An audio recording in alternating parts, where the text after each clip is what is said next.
घर के कामों को इंटरेस्टिंग बनाने के लिए एंड स्ट्रेस फ्री रहने के लिए हमें अपनी कुछ हैबिट्स में चेंज करना ज़रूरी है। If we successfully we change our old habits, definitely we look at new change in our home and समझ में आ जाएगा कि हमने 50% अपने घर को ऑर्गेनाइज कर लिया है। अगर हमने अपनी हैबिट्स पर वर्क करने के लिए कुछ स्टार्टिंग कर दिया है, कुछ काम शुरू कर दिया है, तो आपका घर ऑटोमेटिक नीट एंड क्लीन रहेगा।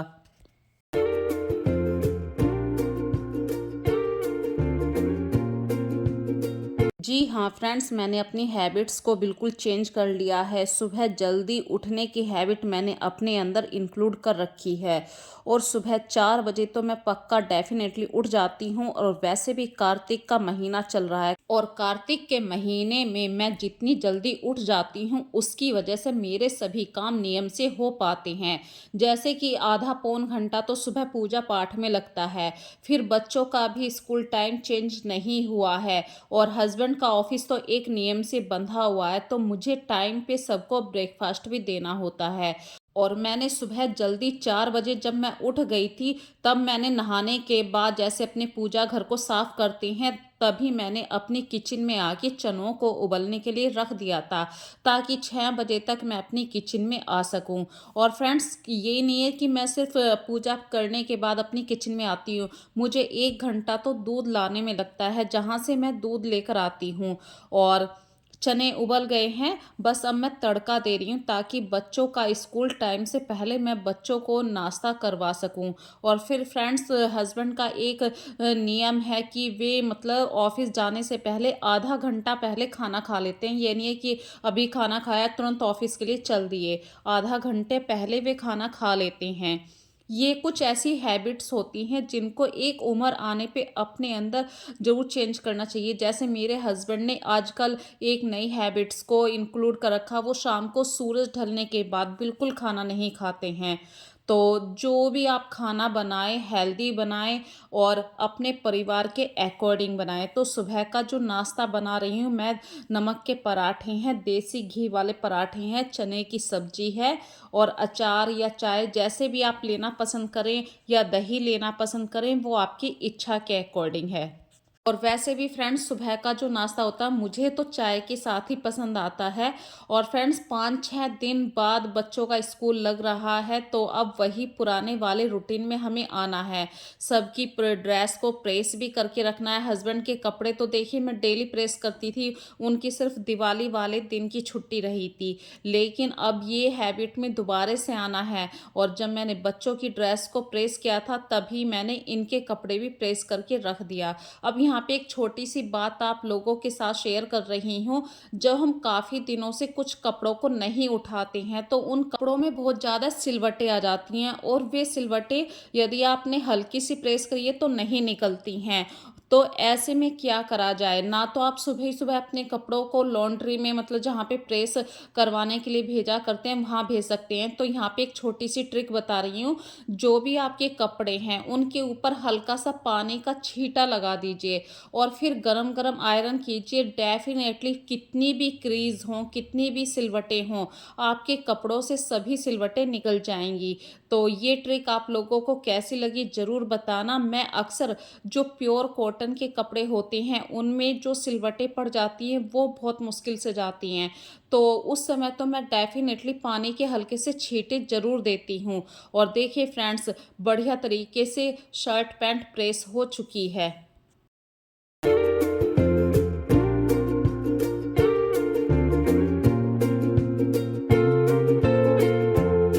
बच्चे तो स्कूल चले गए, आस्था भी चलेगी, हस्बैंड तैयार हो रहे हैं और मैं उनके लिए गर्म पानी कर रही हूँ, क्योंकि भाई मौसम में बदलाव आ चुका है और सर्दी से बचने के लिए आपको अभी से अपने अंदर ये आदत बदल लेनी चाहिए।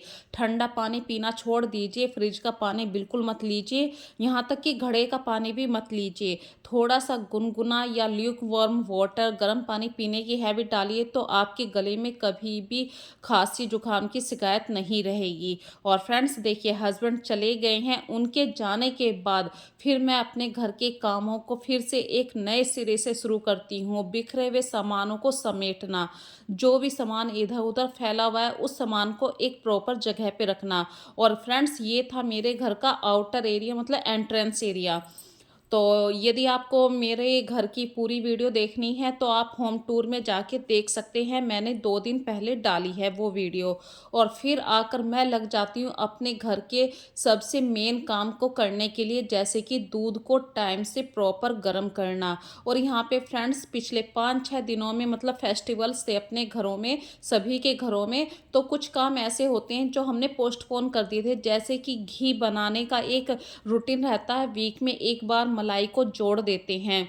तो आज वही दिन है, आज मंडे है और घी बनाने वाला दिन आ चुका है। तो मैं ज़्यादातर मखनी घी से जो देसी घी बनाती हूँ वो मंडे को ही बनाती हूँ। इसमें क्या है 7-8 दिन की अच्छी तरीके से मलाई जुड़ जाती है।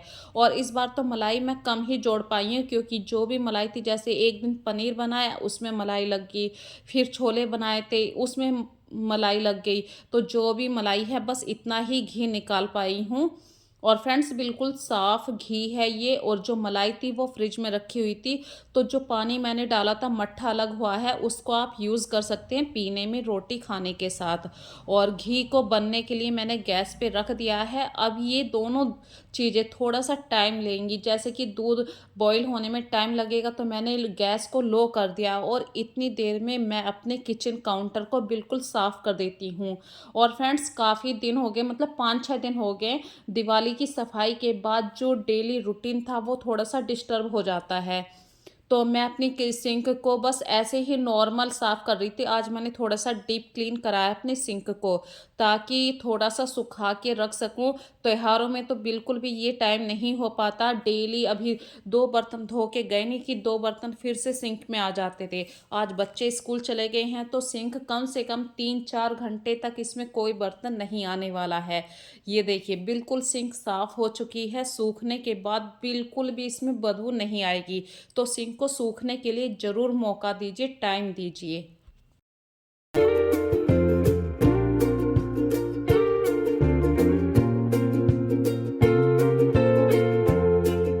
और देखिए फ्रेंड्स बातों बातों में दूध भी बॉईल हो चुका है, घी ऑलमोस्ट बनने वाला है, अभी उसे 5-6 मिनट और लगेंगी।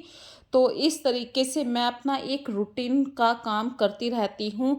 और ये नहीं है कि बस हाँ किचन का काम ख़त्म हो गया तो आज काम ख़त्म हो गया। आज तो डेफ़िनेटली इतने सारे काम हैं कि कपड़े भी मैंने मशीन में लगा दिए हैं। 2 बेडशीट हैं, एक वूलन वाली ब्लैंकेट मतलब निकाली है, तो उसको भी धो के यूज़ करूँगी मैं, क्योंकि फ्रेंड्स 6 महीने कपड़े रखे रहते हैं तो मुझको एलर्जी रहती है।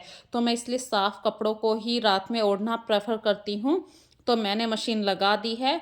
और जो डेकोरेशन मैंने अपने घर में सजावट के लिए लगा रखी थी, आज फ्रेंड्स उसको हटाकर मतलब सही से ऑर्गेनाइज करके रखना है, ताकि वो अगले साल भी हमारे लिए काम आ सके। कुछ चीज़ ऐसी होती हैं वो हम थोड़े से एक्सपेंसिव खरीद लेते हैं और वो डेली यूज़ की डेकोरेशन में शामिल नहीं होती है। जैसे कि ये मोती वाली जो लटकन है, यदि आप डेली यूज़ में इसे यूज़ करेंगे तो ये बहुत जल्दी काली पड़ जाएगी और बहुत ज़्यादा ये महंगी लटकन भी होती है। तो इस तरीके की जो डेकोरेशन है, इसको आप सँभाल के अपने रख दीजिए अगले साल के लिए। तो मैंने एक प्लास्टिक का एक कंटेनर यूज़ करती हूँ डेकोरेशन के, इस डेकोरेशन का सारा सामान एक ही जगह मिल जाए। चाहे आप किसी भी इस तरीके के बैग को भी यूज़ कर सकते हैं, बड़े-बड़े पॉली बैग आते हैं, उसमें भी आप अपनी डेकोरेशन का सामान रख सकते हैं। या फिर इस तरीके के कोई भी बड़े कंटेनर हैं तो उसमें रख दीजिए। और फ्रेंड्स यहाँ पे छोटी सी बात कहना चाह रही हूँ, जो भी लटकन आप रखें, जो भी मोती वर्क वाला काम है, उसके उसको पहले आप छोटी छोटी सी पॉलीथीन के लिए पॉलीथीन के अंदर रखिए। इससे क्या है कि एक तो खिचड़ी सी नहीं बनेगी, अगली बार जब आप इस डेकोरेशन के सामान को निकालेंगे आराम से मिल जाएगा। और इस पॉलीथीन में से हवा को ज़रूर निकाल दीजिए। आप चाहे रबड़ बैंड रखें यहाँ पे, या फिर इस तरीके से गोल गोल घुमा के हवा को निकाल दीजिए, तो कोई भी चीज़ काली नहीं पड़ेगी। इसी तरीके से जो डेकोरेशन के हिसाब से मैंने अपने स्टेयर वाले पार्ट पे फूलों की डेकोरेशन कर रखी थी, उसको भी आज हटा रही हूँ मैं। और ये पूरे जीने पे जो सजावट करी थी वो मेरे बच्चों ने करी थी, तो अभी मुझे इसको निकालने में थोड़ी-सी प्रॉब्लम हो रही है। मैं करती तो मैं अलग तरीके से करती, पर बच्चे भी धीरे-धीरे सीखते हैं। जब चीज़ों को सजाते हैं जब तो हम कर लेते हैं ईज़िली, पर जब हम चीज़ों को हटाते हैं, जब हमें टाइम लगना शुरू हो जाता है। तो इसी तरीके से जो डेकोरेशन वाले फूल मैंने बाहर मेन गेट पे लगा रखे थे, आज उन्हें भी हटा रही हूँ, क्योंकि फ्रेंड्स मेन गेट पे धूप पड़ती है, बिल्कुल 24 घंटे धूप आती है, तो इन फूलों का रंग उड़ जाएगा। और सारी डेकोरेशन को अच्छी तरीके से यहाँ पे इकट्ठा कर लिया है, और जो भी मेरे पास बड़ी-बड़ी पॉलीथीन है मैं उनके अंदर इस फूलों की माला को अलग-अलग रखूँगी। जैसे पीले और लाल फूल जो हैं इनको अलग रखूँगी, जो ऑरेंज कलर के फूल हैं उनको अलग रखूँगी, रेड कलर के कुछ फूल हैं उनको अलग। मतलब सिर्फ़ उतनी डेकोरेशन वाले आइटम मैं रखूँगी जो कंफर्टेबल हों।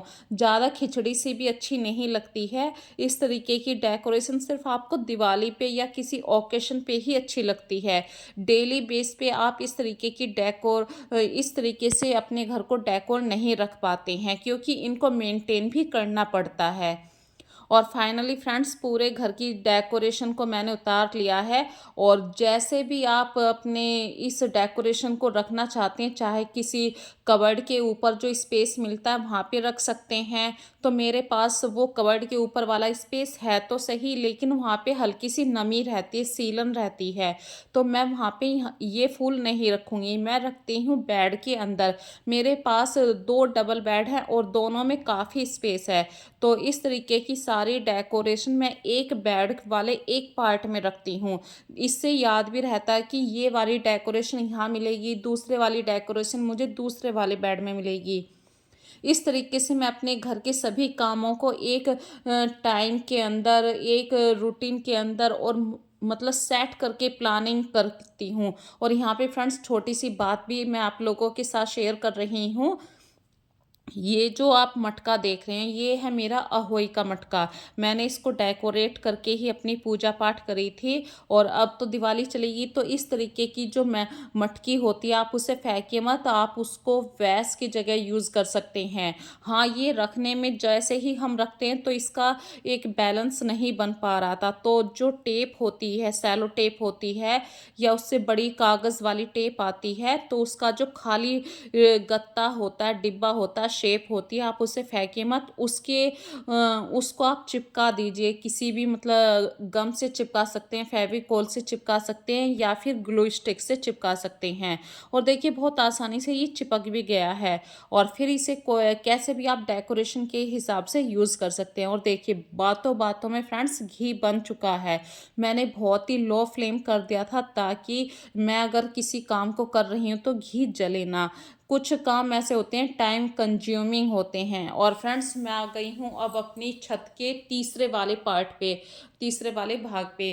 तो आजकल भाई रात में लाइट तो सभी के घरों में जल रही है, दिवाली की डेकोरेशन वाली जो लाइटें होती हैं, तो उस लाइटों के ऊपर पता नहीं कहाँ से छोटे छोटे से कीड़े आ रहे हैं।